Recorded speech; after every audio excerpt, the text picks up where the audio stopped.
Շնորհակալ եմ հարցի համար, մենք մեր օրակարգի բոլոր հարցերը քննարկել ենք, թե տնտեսական, թե քաղաքական, թե տրանսպորտային եւ թե մնացած բոլոր եւ եկել ենք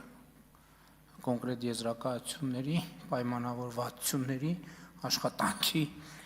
հետագա կազմակերպման համար եւ բնականաբար բոլոր հարցերը քննարկել ենք եւ բոլորի հետ կապված կոնկրետ պայմանավորվածություններ ենք ձեռք բերել։ Արձագանք պարոն Դանիելյան։ Պարոն Փաշինյան, ես ուզում եմ շատ ուղիղ ասեք, դուք այդ հարցը բարձրացրել եք, որ մեր տնտեսվարողները կաշառքի դիմաց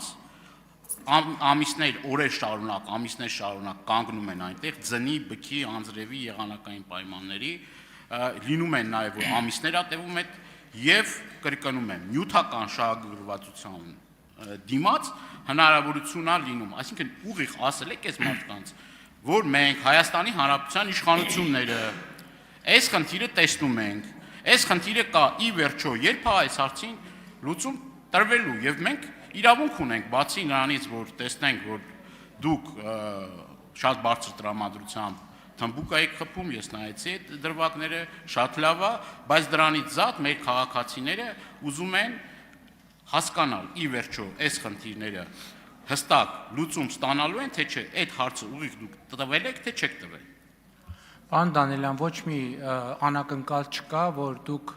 ոչ թե հարց եք տալիս, այլ սադրանքով եք զբաղված։ Եթե դուք ունեք կոնկրետ տեղեկատվություն, ես ուզում եմ իմանալ, թե երբ եւ որ իրավապահ մարմնին եք դիմել։ Այսինքն ձեր սադրանքներով ես կարծում եմ, որ դուք ուզում եք խնդիրներ ստեղծեք, որ հետո գաք ելի այդ խնդիրների մասին խոսեք, հետո նոր սադրանքներ անեք, հետո ավելի բարձր խոսեք այդ սադրանքների մասին, դուք ասեք ինչ մենք կարող ենք փոխանցել մեր, չգիտեմ ինչ ասիկ, դուք ոչ մի բան չեք կարող փոխանցել, որովհետև դուք փոխանցելու ոչ մի բան չունեք, կառավարությունը ապահովում է Հայաստանի Հանրապետության տրանսպորտային արտանման եւ ներմուծման խնդիրները, իսկ եթե դուք այլ ինֆորմացիա ունեք, իրավապահներին պետքա դիմեք, իսկ եթե միջև չեք դիմել, ուրեմն դուք պարզ պրովոկացիայով եք զբաղված, ուրիշ ոչ մի բանով։ Բոլոր այն հարցերը, որ Հայաստանի եւ Վրաստանի օրակարգում կա, բոլոր հարցերը քննարկվել են։ Շնորհակալություն։